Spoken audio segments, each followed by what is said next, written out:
It is designed for thinking, not storage. Get those ideas out of your head, which is do it, delete it, delegate it, calendar it. Is that ideas that are meant for us will stick with us. Are you currently experiencing a mindset gap or a skill set gap? How much time or energy capacity you have to take action on an idea? What is the one thing you can do today to bring your reality into life? What up? It's Delaney Davis, and in this episode, I'm going to be sharing with you some of the tools, tactics, strategies, and philosophies on how you can manage the creative chaos that is in your brain. So, me personally, I am a chronic ideator.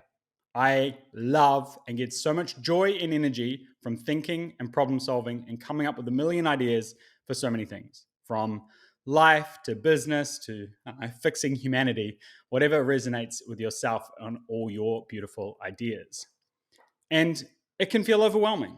It can feel stressful at times. It can feel just so frustrating particularly when you have a big idea and you know you don't have the resources or execution or time or energy to even do it.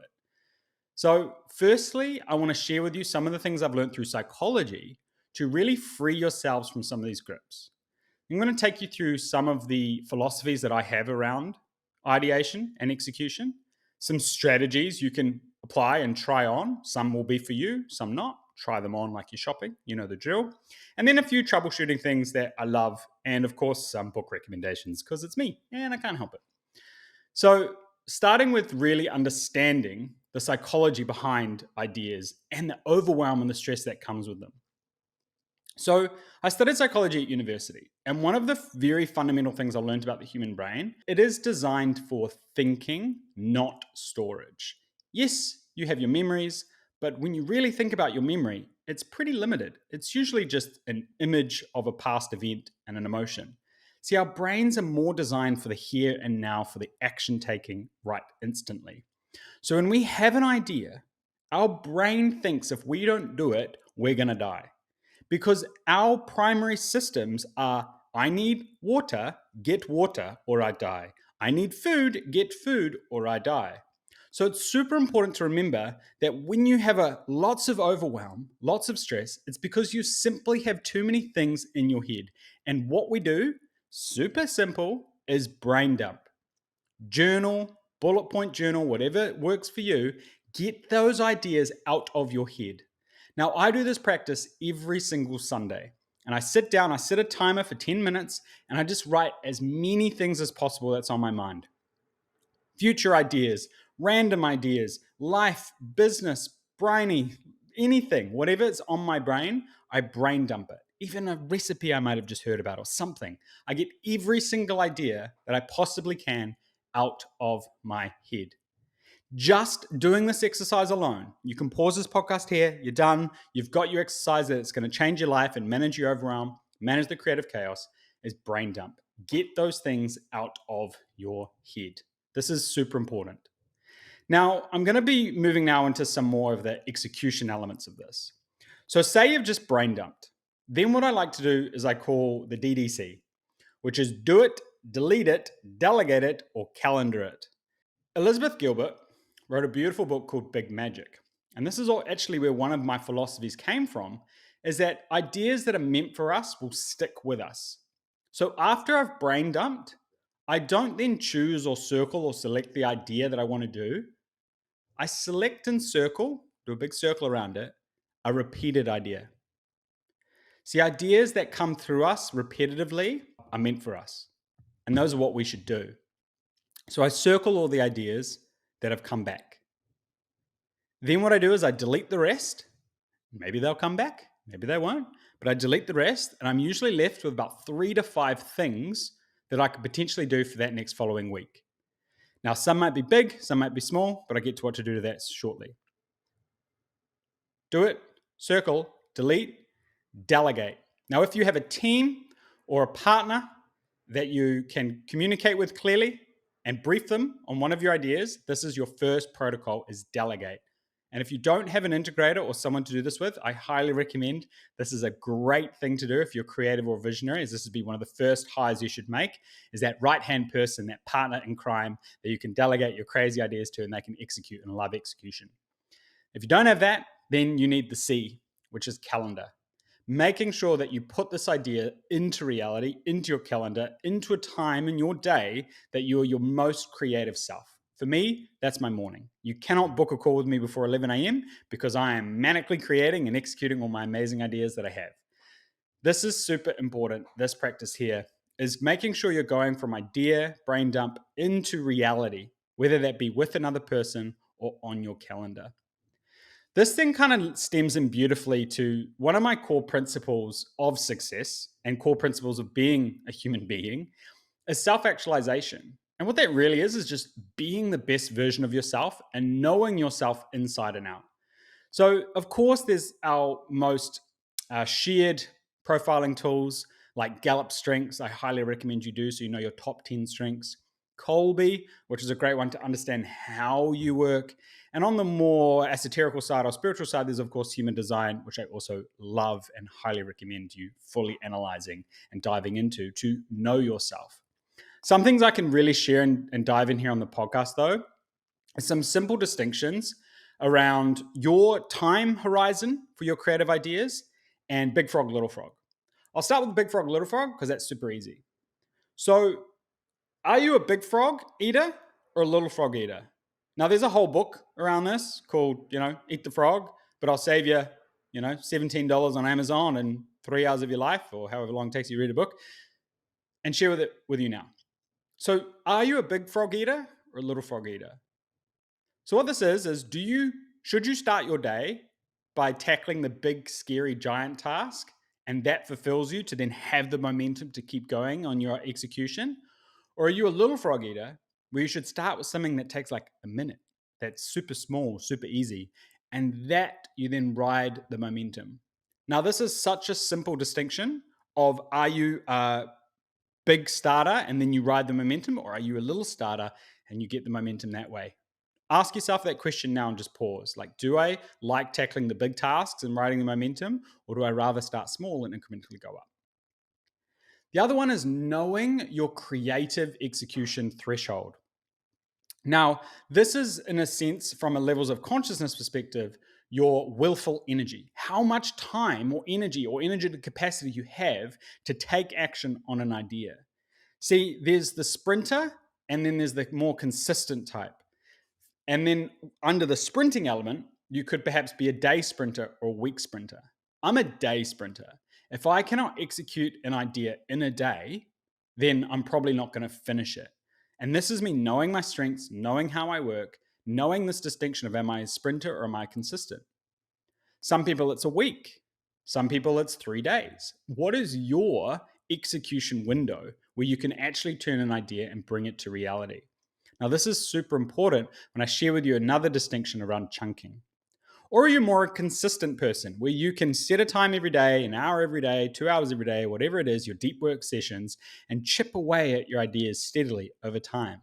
This is super important because know thyself and stick to your lane. If you're not a sprinter, don't try and sprint. And if you're not consistent, don't try and be consistent. Just do and stay in your magic. My other favorite one on this time dilation is a distinction I'm not actually sure where I got it from, but it was every single thing you do, or however long you think it will take, you should times it by pi. And what that is 3.14, reoccurring forever and ever. And I find this wildly accurate that I might be like, oh, yeah, this will take me about an hour. Start my timer, start doing the thing. And then I look at the clock and it's been about 3 hours and like 30 minutes. So really being realistic with yourself, knowing how long things will actually take is important. Acceptance and reality and responsibility on what you're doing and how you're executing it is really knowing how long things will take. And I find time things by pi a little short, sharp, really, really helpful thing. Now I want to get into more of the macro. So really that strategic planning and that goal setting for your ideas. So if you've got a big, massive idea, like I want to launch my thought leadership business, I want to change the way parents are raising their children, or fundamentally shift modern relationships, or your big, audacious vision and mission, where to begin, how to start can often feel very overwhelming. And there's a few distinctions that have really helped narrow this down over the years for me. And one of them is the big thing. Now, this is an entire book. And again, I'll summarize it for you in one question is start with that vision, that someday, one day, and then you break it down into time frames from 10 years to 5 years to 1 year, 6 month, 3 month, 1 week, 1 day, 1 hour right now. And the simple question to ask yourself is what's the vision? And then what's the one thing I can do within, say, the next 10 years to make this vision a reality or unnecessary? Now, unnecessary comes better in these other questions. And then you ask yourself again, say 1 year, what's the one thing I can do this year to make having that vision in the world a reality or unnecessary? 1 month, 1 week, 1 day, 1 hour. What's the one thing I can do right now to bring that vision to reality? So say you want to be a thought leader on modern parenting. You chunk it down. I need to have a team, or I need to have a company. I need to have books in the world. I need to have courses.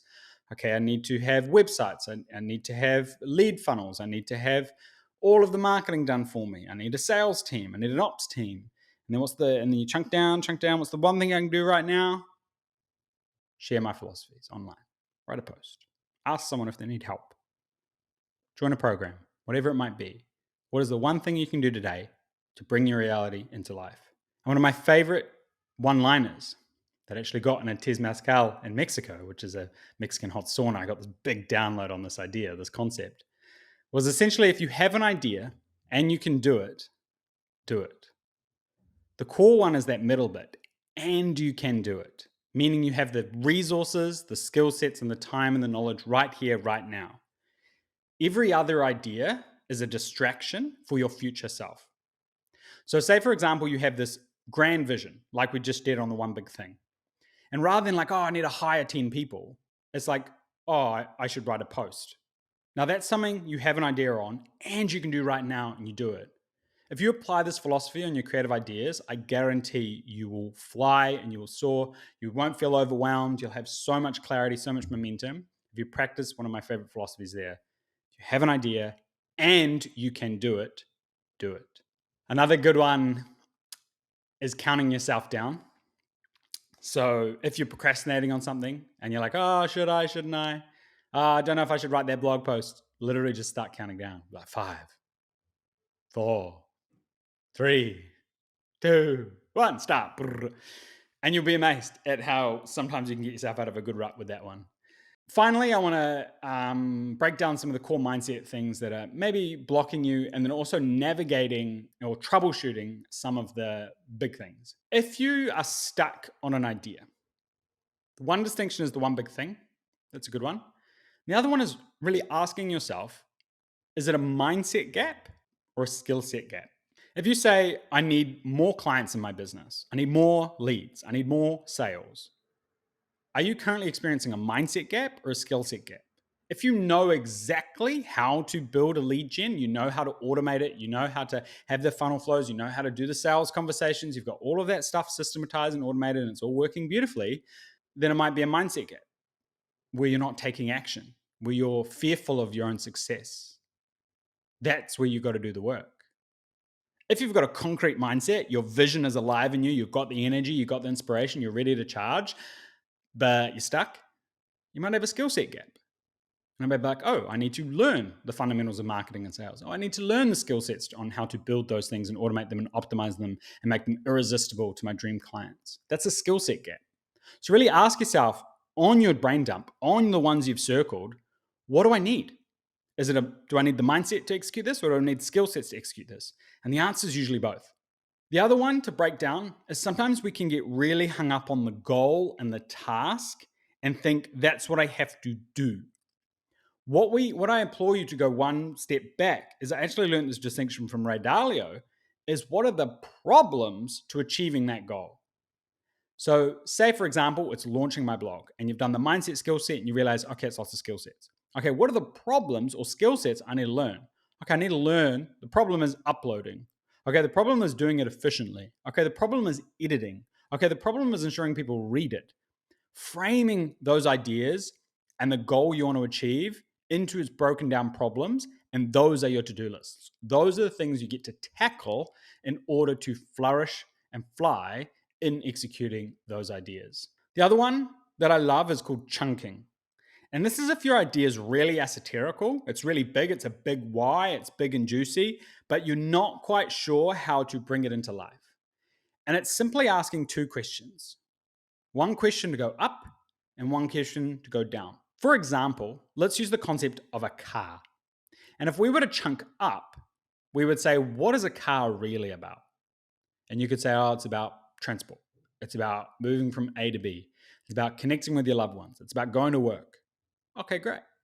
That's what it's really about. Okay, what is it really about? It's about efficiency. Okay, great. That's chunking up. If we chunk down from a car, it'd be like, okay, what are the parts that make up a car? And this is where you go quite logical. You'd be like engine, petrol, wheels, all the bits, all the bobs. This is a really simple distinction to again break down that example of writing a blog. As chunk up is like, why do I actually want to write a blog? I want to add value to my clients who love reading. Okay, why do I want to do that? So I can ensure that they can get some value from me and potentially work with me because I want to help more people. Now, if I were to chunk down a blog, what is it really made up of? Okay, it's made up of a title that engages people that they want to read. It's made up of a good length of text that is both informative, engaging, and easy to read. It is on a platform that people can access easily, and it has some level of frequency or cadence to it so people know it's there and can build trust and liking with me. And there's also distribution. Am I emailing it to people? Am I reminding people on my social media that this blog exists? What are the chunks involved to execute that task? So this is, again, one of my favorite ones, chunking up, chunking down to really simplify it. Because what you'll find is if you've got a task on your to-do list, or what I call a stain to do, or a stain item, a stained actionable, it's just always on your to-do list and you never do it, it's because it's too big. You've got to chunk it down. You've got to break it up into small bits. You've got to really, really streamline that to get it into action. What I find, to summarize my entire frame of work or process that I do, is on every Sunday, I brain dump everything out of my head. I circle the repeat ideas, I delete everything else, I delegate to my team, and then I put in my calendar these tasks, the big circle ones. Say, for example, run another challenge for Untapped or what it might be. What I'll then do is I'll start some momentum because I need a little task. I'm a little frog. I love little momentum and the next thing and the next thing and the next thing. So what I'll do is I'll go into my calendar and I'll start set up new challenge. And then I'll open a Google Doc and say new challenge. And then I'll write challenge title, key points, who's it for, and just make some bullet points. When I come to that task in my calendar on Monday morning or Tuesday morning, there it is. And I've got some momentum. And then I roll. I get into action. 90 minutes, deep work, get that thing done. And I find it is a dream process. I would love to know some of the actionables or things you got from this podcast, and also maybe some of your favorite one-liners. Was it the more ideas we get out of our head, the more room we create for new ones? If you have an idea and you can do it, do it. Or maybe it was something else I said. I don't know. Let me know in the comments below or tag me on socials. I would love to know your thoughts. All right. Love your work. D.